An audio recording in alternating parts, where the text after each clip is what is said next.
जी, इस हदीस में अबू हुरैरा रज़ियल्लाहु अन्हु फरमाते हैं, एक मर्तबा नमाज की इकामत कही गई, सफ़ें खड़ी करके दुरुस्त की गई।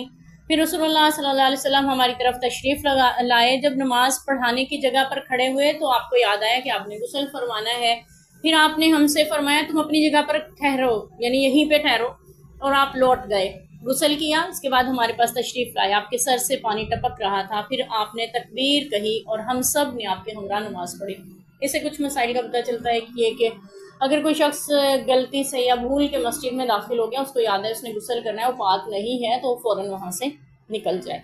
और दूसरी बात ये पता चलती है कि नमाज यहाँ पे नबी पाक सल्लल्लाहु अलैहि वसल्लम जब गुस्ल फरमा के सर के बालों से पानी टपक रहा था, आपने सर पे कुछ पहना नहीं हुआ था।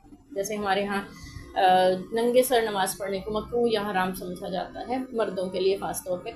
औरतों की तो नहीं होती, क्योंकि औरत की सतर में दाखिल है, औरत को नमाज में सतर मुकम्मल ढांपने का हुक्म है। लेकिन मर्द के लिए भी मायूब समझा जाता है अगर कोई बगैर टोपी या बगैर अमामे की नमाज पढ़े, जबकि यहाँ से ये पता चल रहा है कि आप सल्लल्लाहु अलैहि वसल्लम ऐसी नमाज पढ़ाने के लिए तशरीफ़ है। हो सकता है कि उस वक़्त चूँकि जल्दी में थे और गीले सर को खुश करना भी आपने, यानी देर हो जाएगी, इसको ज़रूरी नहीं समझा और इस वजह से आपने नमाज़ पढ़ी। बाकी आप सल्लल्लाहु अलैहि वसल्लम की जो सुन्नत है मुस्तकिल, वो सर ढांप कर ही नमाज़ पढ़ाने की है।